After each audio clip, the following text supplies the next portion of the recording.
Hoy en el radar, en aumento el feminicidio de niñas en México. Se incrementó 13% el año pasado. Le tengo las cifras oficiales de este delito en el mes de enero. Detrás de la tragedia feminicida hay otras víctimas abandonadas por el gobierno. Le cuento quiénes son. Y el abuso sexual a menores, solo 1 de cada 10 casos se denuncian. Le invito a que participe con nosotros. Queremos saber de usted, así que envíenos sus comentarios a través del WhatsApp que aparece en su pantalla. Yo soy Tania Gómez. Acompáñeme a la información al regresar del corte.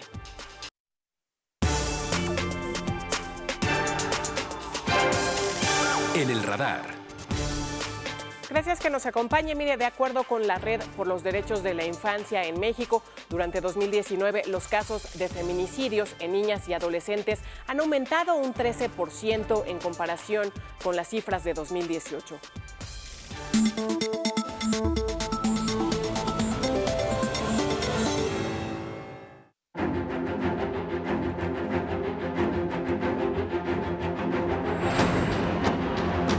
El feminicidio se incorporó al Código Penal Federal en el 2012. Desde entonces el problema ha mostrado una tendencia al alza, al menos eso refieren los cientos de casos que son difundidos cada año. Pero cuando se habla de feminicidio se piensa en mujeres adultas o incluso en las víctimas colaterales de las mujeres asesinadas, como los hijos. Pero una parte de las cifras implica a niñas o adolescentes que fueron víctimas de este delito. De acuerdo con la Red por los Derechos de la Infancia en México, durante el 2019 los casos de niñas y adolescentes han aumentado un 13% en comparación con el 2018. Para darte una idea, 2018 teníamos 7 feminicidios adolescentes por mes.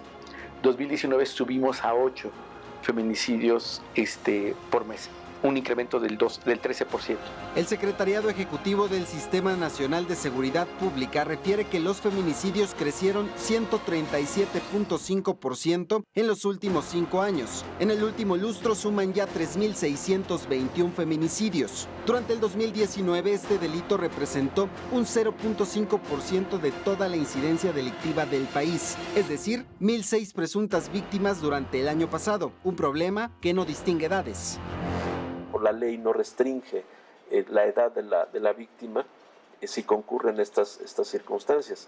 Un feminicidio puede ser cuando un familiar, un tío o un abuelo mata a su nieta o a su sobrina, ¿no? En condiciones de violencia de género, en este tipo de circunstancias.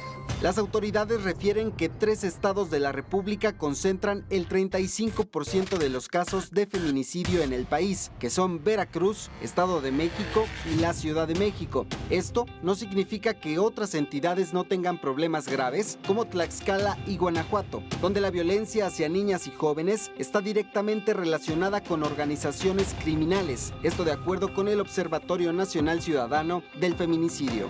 En donde las niñas y adolescentes son víctimas de estas estructuras, particularmente para efectos de explotación con fines de explotación sexual. Y vemos un patrón que tiene que ver también con la desaparición previa de las niñas y adolescentes para después ser ellas víctimas de feminicidio. En México, una niña es víctima de feminicidio cada 3.6 días. Tan solo en el 2019, en un periodo de enero a septiembre, se reportó la mayor cifra de la historia, con 76 feminicidios a menores de edad, mientras que en el 2018, el total fue de 63 casos en este mismo periodo. La Red por los Derechos de la Infancia en México refiere que el Estado de México, Veracruz, Jalisco y Chiapas registran la mayor cantidad de feminicidios infantiles entre enero del 2015 y julio del 2019.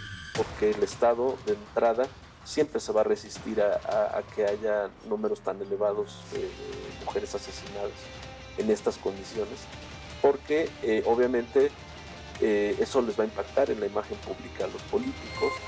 Para las organizaciones civiles, la cultura machista y discriminatoria en las instituciones de procuración de justicia, así como la implementación inadecuada de los protocolos de feminicidio, ha significado una barrera para castigar a los victimarios.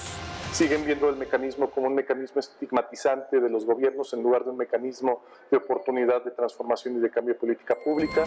19 entidades cuentan con una declaratoria o solicitud por violencia de género. Sin embargo, no ha sido suficiente para hacer frente a este problema. La Comisión Nacional para Prevenir y Erradicar la Violencia contra las Mujeres no ha permitido que organizaciones civiles contribuyan en el combate a los feminicidios. Ha habido casos y situaciones en las que se nos ha impedido participar directamente en mesas de trabajo, en grupos de seguimiento, en mecanismos de evaluación y seguimiento de las alertas, y eso es un problema. Es decir, no se está haciendo frente adecuadamente a la problemática y lejos de ayudar, pues esto agrava el problema.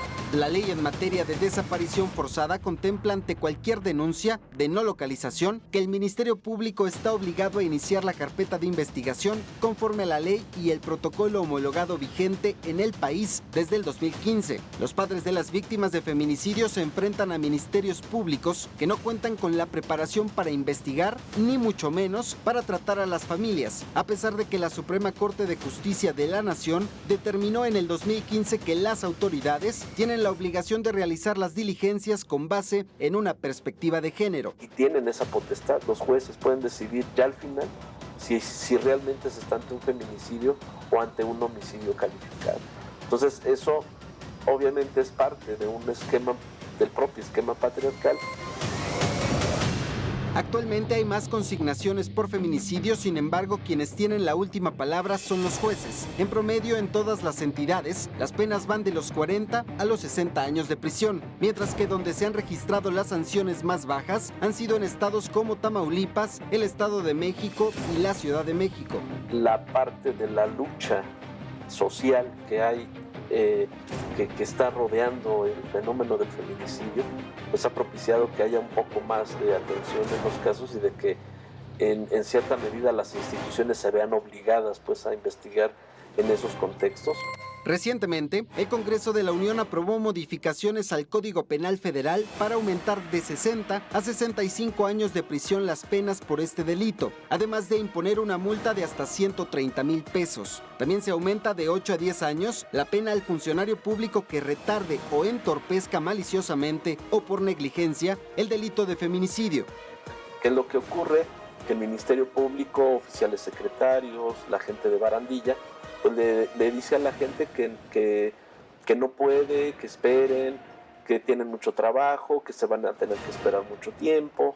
O sea, es un discurso de disuasión, ¿no? El 98% de los casos de feminicidio queda en la impunidad, pero en los casos donde son niñas, esto va a aumentar, es casi total. Manda un mensaje de permisibilidad, manda un mensaje de tolerancia que pone en riesgo a las mujeres, manda un mensaje de que las autoridades no están haciendo su trabajo, que son tolerantes ante esta problemática, y esto agrava el problema y las pone en mucho mayor riesgo. Con imágenes de Cristian Negrete para Mega Noticias TVC, Alejandro Piñón.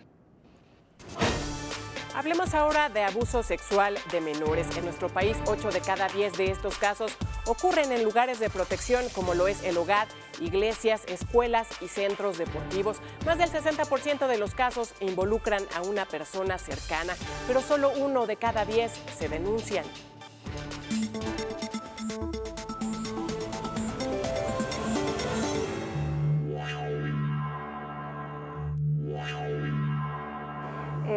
Tengo recuerdos esporádicos de cosas que hacía conmigo, como tocarme, levantarme la falda, masturbarse, etc. Pero no tengo concreto el tiempo ni todas las ocasiones.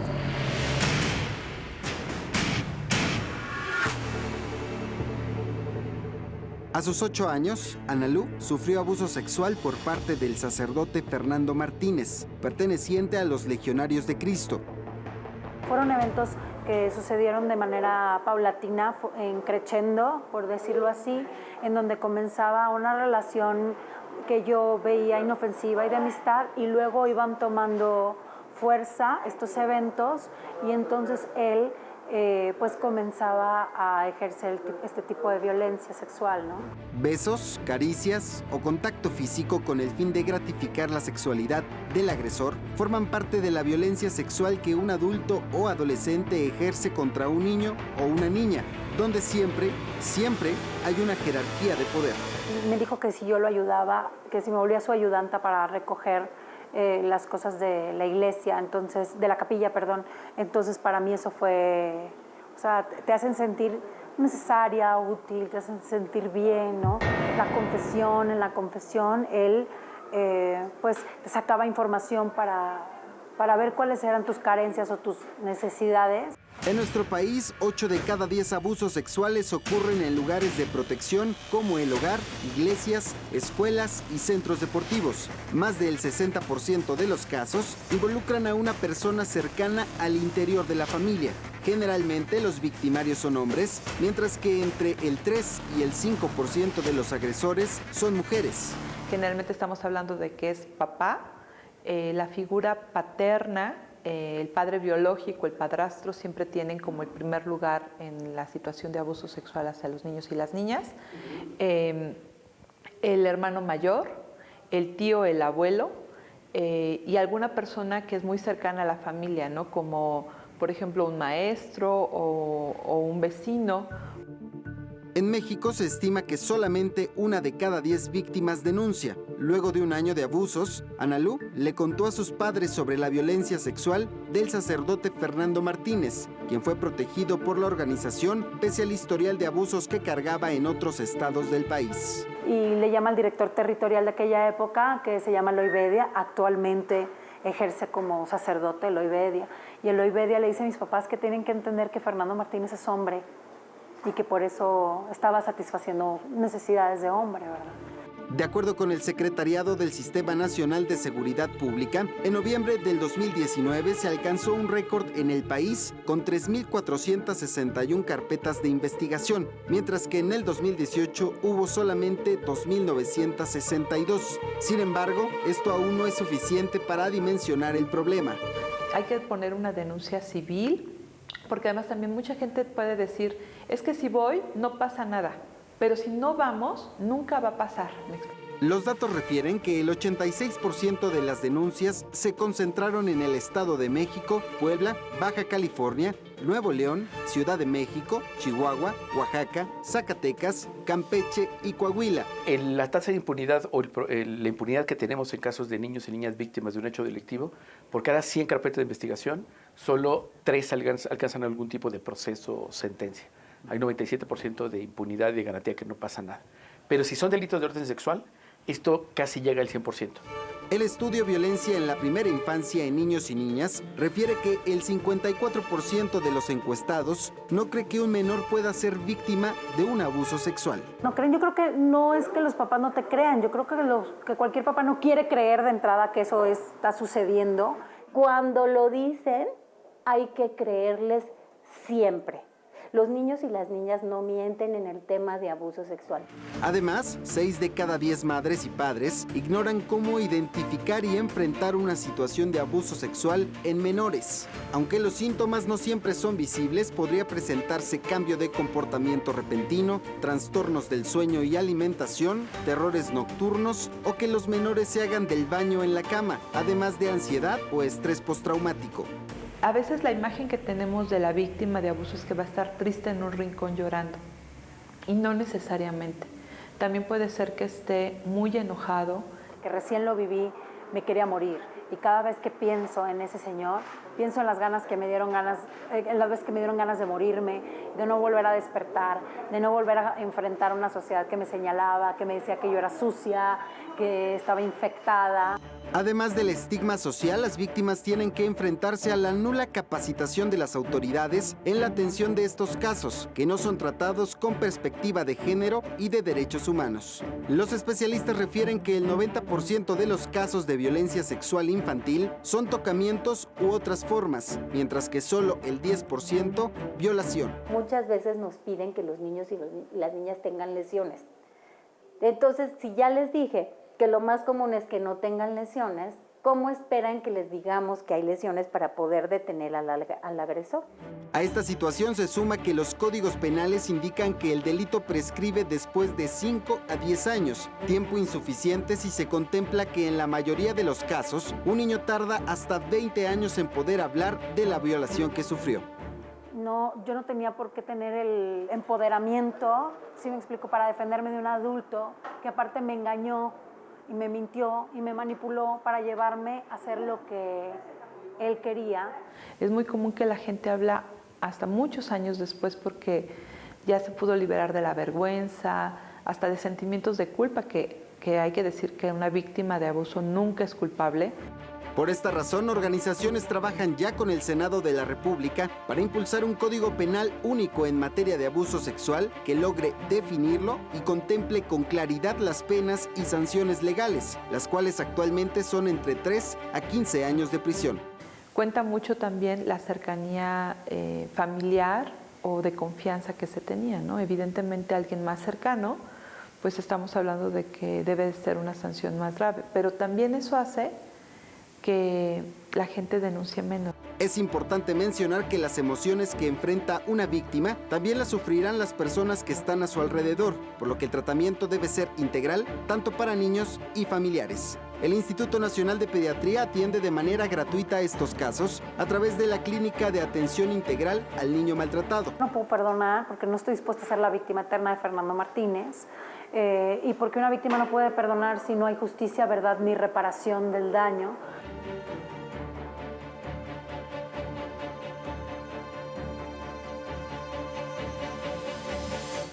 Y finalmente, especialistas advierten que los niños que sufren abuso sexual mantienen afectaciones hasta la vida adulta.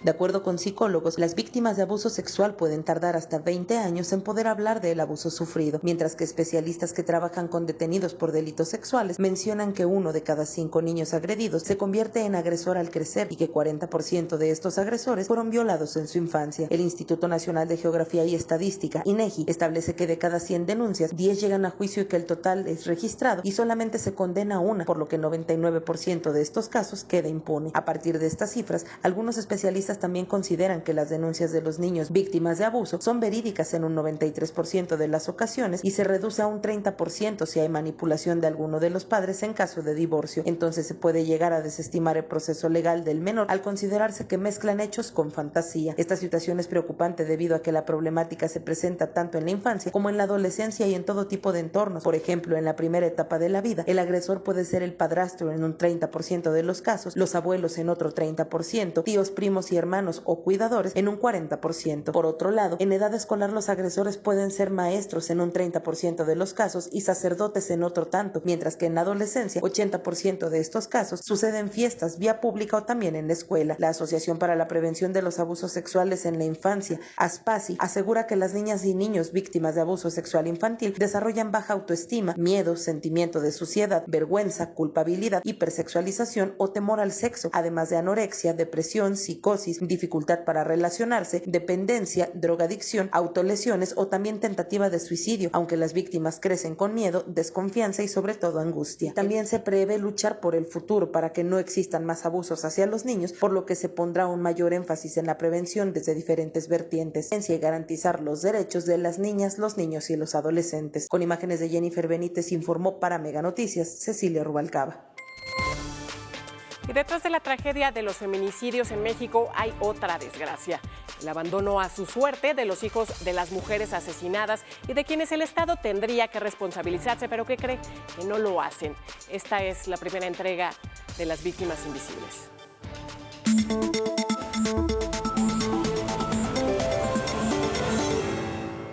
Flor es abuela de Keila, pero se convirtió en su tutora ante el feminicidio de su hija. A pesar de que han pasado casi 14 meses de la muerte de Karen Yunuen, la pequeña aún pregunta por su madre. Es un capítulo que, a pesar de su corta edad, no ha cerrado. No entiende los motivos de su ausencia. Dice, ¿tú te vas a ir? ¿Te vas a ir a trabajar y vas a regresar o también te vas a ir? Entonces son cosas que digo, no, yo voy a regresar, yo voy a trabajar y regreso. Entonces su pregunta por dentro de ella de pensar, entonces ¿por qué mi mamá se fue a trabajar? Entonces ¿por qué no ha regresado? La última vez que vieron a Karen Yunuen fue el 4 de junio de 2018 en Tizayuca, Hidalgo, donde vivían. Salió a trabajar y ya no regresó. Su cuerpo fue hallado 3 días después, abandonado en una casa del mismo fraccionamiento. Edson N., su expareja y padre de Keila, fue señalado por su propia madre, quien reconoció ante el Ministerio Público que su hijo la había asesinado. Fue detenido el pasado 1 de agosto. Un largo proceso judicial espera. Si bien se dio un primer paso para hacer justicia por el feminicidio de Karen Yunuen, el Estado sigue ausente en la vida de la menor. Keila tiene hoy 3 años de edad. Está creciendo sin su madre y sin el apoyo que tendría que estar recibiendo del gobierno. Tenemos una niña que sacar adelante. Si nosotros no trabajamos, nadie va a llegar y te va a decir, ten, Ten, te traigo un pan. De acuerdo con la Ley General de Derechos de Niños, Niñas y Adolescentes, corresponde a la Procuraduría de Protección de Derechos de la Niñez la restitución de sus derechos como víctima colateral, garantizarle atención psicológica, salud, educación, alimentos y ropa. Los menores víctimas tienen derecho a mantenerse en su ambiente familiar hasta el 4º grado y a ser protegidos ante posible hostigamiento y discriminación. Sin embargo, esto sigue siendo ignorado por el Estado. Literalmente las familias tienen que luchar y ganar oficio o amparos o presiones públicas y mediáticas para lograr la restitución mínima de sus derechos. Y esto es muy lamentable porque habla de precisamente que a 30 años de la Convención sobre los Derechos del Niño, México no ha logrado garantizar los derechos de su población. La familia de Karen Yunuen, además de víctima, es desplazada por la violencia. Tuvieron que dejar Tizayuca tras ser amenazados, pero el proceso por el feminicidio sigue en Hidalgo. Me dan una cita, pero después me cancelan cuando ya casi voy para allá. Me dice, ¿sabe qué? No está el licenciado o no está la licenciada. Si gusta, le podemos dar otra cita. Oiga, pues es que no estamos a la vuelta de la esquina. O sea, no estamos aquí a 1 hora. De aquí es 1 hora, pero si estoy no sé, en Tlalnepantla, me hago 2 horas y media dependiendo del tráfico. Flor trabaja en una cocina económica y a partir de ahí saca recursos para mantener a su nieta.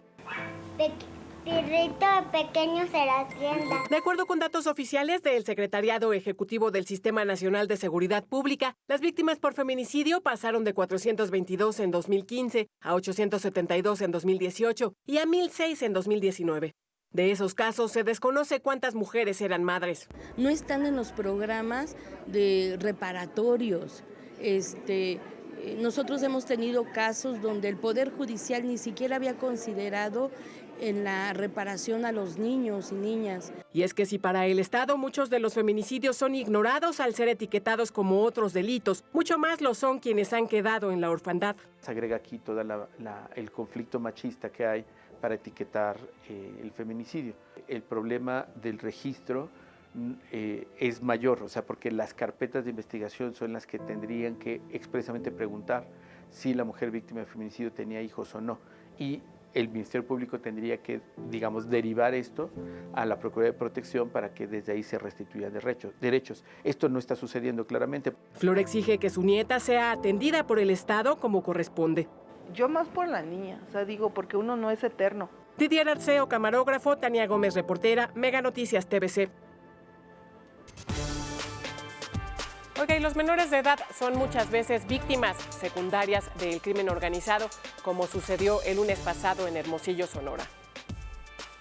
Un bebé de 3 semanas de nacido murió la noche de ayer al ser alcanzado por disparos de arma de fuego durante el ataque a un hombre que también falleció. Los hechos se registraron alrededor de las 22:30 horas en la esquina de las calles Canal Principal y Presa del Fuerte de la colonia El Ranchito. En ese lugar murió Elid Gustavo, de 23 años de edad, quien tenía su domicilio en la colonia ya mencionada. Horas después, cuando recibía atención médica en el Hospital Infantil del Estado, falleció el niño Jesús Humberto, quien era hijo de Daniela y Humberto, de 22 y 25 años de edad. El ataque lo perpetraron varios sujetos que se movilizaban en 2 vehículos de modelo reciente. Jesús Humberto estaba en su portabebé en el interior de un sedán de color rojo, lugar donde lo alcanzó uno de los disparos. En la escena del crimen fueron encontrados varios casquillos percutidos para arma corta. Horas antes, Teresa Escalante, abuela de Jesús Humberto, había publicado en sus redes sociales la preocupación y temor por todo lo que está pasando a mujeres y niños. Mi bebé, mi Jesús Humbertito, descansa en paz, publicó Teresa tras conocer lo sucedido a su nieto.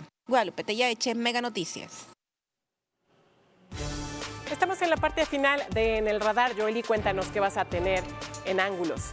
Hola Tania, pues vamos con el debate sobre el tema que has puesto sobre la mesa a través de estas investigaciones especiales, estos reportajes de Mega Noticias TVC. ¿Qué está pasando? Porque vemos los números y por lo menos en el último lustro, el feminicidio y el infanticidio con niñas, con menores mujeres, se está de verdad yendo a números, a cifras preocupantes, dolorosas, pero no solamente son las cifras, sino la violencia. ¿Qué está pasando? ¿Están denunciando más o en verdad se está cometiendo más este delito? De eso va nuestro debate, Tania. Pues ya lo escuchó, quédese en Ángulos, yo lo espero mañana aquí en El Radar.